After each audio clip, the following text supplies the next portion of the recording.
Hello friends, কেমন আছেন সবাই? আশা করছি সবাই খুব ভালো আছেন। আমার নতুন আরও একটি ব্লগে আপনাদেরকে স্বাগত।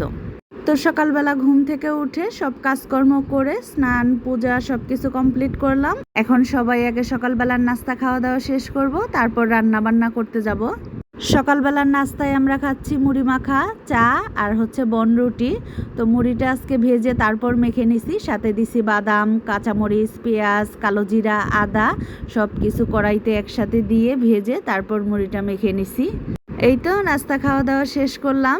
আর প্রতিদিন আসলে একরকম রুটি ভাজি খেতে অত ভালো লাগে না, তাই আমরা এক এক দিন এক এক রকম নাস্তাই খাই। এখন রান্না বান্না করে নেই। তো আজকে রান্না করব মুরগির মাংস। তো ওই দিন 3টা মুরগি নিয়ে আসছিল, মুরগিগুলো আর কেটে ধুয়ে রাখি নাই, ওইভাবেই রেখে দিয়েছিলাম ফ্রিজে। তো এখন বের করে ভিজাই নিছি। মুরগিগুলো আগে কেটে ধুয়ে নেই, আর এদিকে ভাতের চাল ভিজাই রাখছি। এদিকে ডাল সেদ্ধ হয়ে গেছে, আর আজকে ডাল রান্না করব চালতা দিয়ে। চালতা আর কাঁচামরিচ দিয়ে দিলাম, এখন কিছুক্ষণ জাল করে নেব।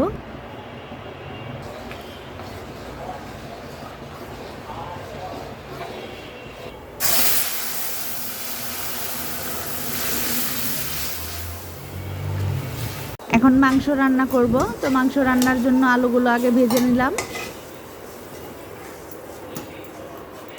ফোড়নে দিয়ে দিলাম আস্ত গরম মশলা, এলাচ, দারচিনি আর লবঙ্গ। এইভাবে করে আস্ত গরম মশলা ফোড়ন দিলে মাংসের সেন্টটা খুব সুন্দর হয়।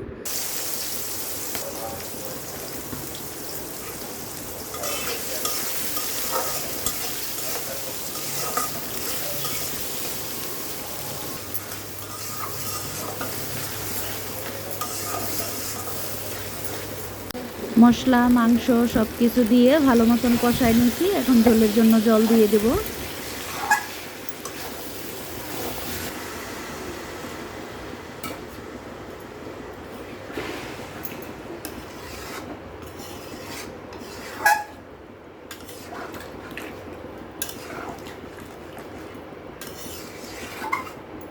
তো মাংস রান্নাটা হয়ে গেছে, এখন একটু গরম মশলা গুঁড়া দিয়ে নামাই নেব।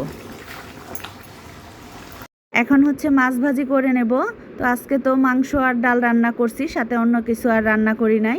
আর আমার ছেলেরা মাংস রান্না করলে মাংসর সাথে মাছটা খেতে চায় না, তাই আমাদের দুইজনের জন্য 2 পিস মাছই ভাজি করলাম। আর এটা হচ্ছে কাতল মাছ। তো মাছটা আগে আদা রসুন বাটা, একটু সয়া সস, হলুদ গুঁড়া, মরিচ গুঁড়া, একটু সরিষার তেল দিয়ে মাখায় রাখছিলাম। রাতে খাওয়ার জন্য আজকে নান রুটি বানাবো। তো দুপুরবেলা তো মাংস রান্না করেই রাখছি, তো মাংস দিয়ে আজকে রাতে নান রুটি খাওয়া হবে। তো ময়দার সাথে প্রথমেই দিয়ে দিলাম লবণ, চিনি পরিমাণ মতন, আর এখন দিয়ে দিতেছি গুঁড়া দুধ। তো 3 চামচ গুঁড়া দুধ দিয়ে দিলাম, আর দেব ইস্টটা হচ্ছে 1.5 চামচ দেব।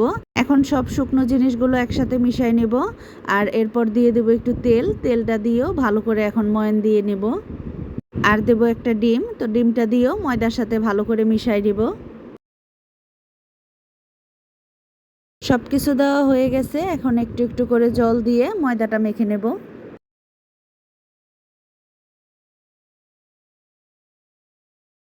নান রুটি বানানোর জন্য ময়দাটা মাখা হয়ে গেছে, আর ময়দাটা একটু নরম করে মাখতে হবে। মানে নর্মাল যে রুটি বানাই তার থেকে ময়দা মাখাটা একটু নরম হবে। আর এটা এখন ঢেকে রেখে দেব 1-1.5 ঘন্টা। মানে যতক্ষণ সময় বেশি রাখা যায় তত আরও ভালো হয় রুটিটা। 1.5 ঘন্টা পর ঢাকনাটা খুলে নিলাম, আর ময়দাটা কিন্তু বেশ অনেকটা ফুলে উঠছে আর খুব সুন্দর সফট হয়েছে। তো এখন হাতে একটু তেল লাগায় ময়দাটা আবার ভালো করে একটু মেখে নেব।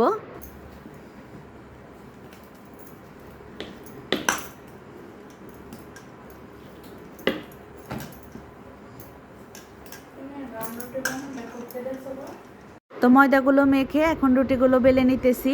আর রুটিগুলো কিন্তু একটু মোটা মোটা হবে, কারণ নান রুটি তো নর্মাল রুটি থেকে একটু মোটাই হয়।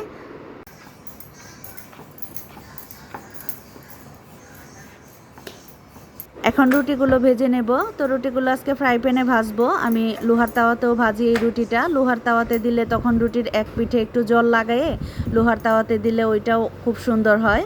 তো ফ্রাই প্যানেরটাও ভালো হয়, দুইটা দুই রকম হয়।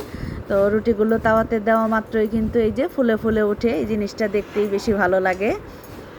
আর নান রুটি বানানোর জন্য ময়দাটা সব কিছু দিয়ে মেখে অবশ্যই কিন্তু ঢেকে রেখে দিতে হবে 1-2 ঘন্টা, না হলে কিন্তু সাথে সাথে বানালে রুটিটা এরকম ফুলবেও না আর নরমও হবে না, শক্ত হয়ে যাবে, তখন রুটিটা খেতেও অত ভালো লাগে না। আর এইভাবে করে ভাজলে রুটিটা খেতে খুব ভালো লাগে, একদম দোকানের মতনই হয়। 2 ছেলেকে খাবার দিয়ে দিলাম, ওদের বাবা তো এখনো আসে নাই, আর এই রুটিটা তো ঠান্ডা হলে আর ভালো লাগবে না।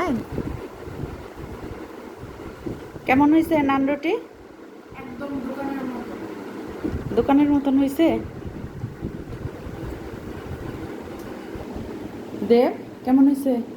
একদম দোকানের মতো।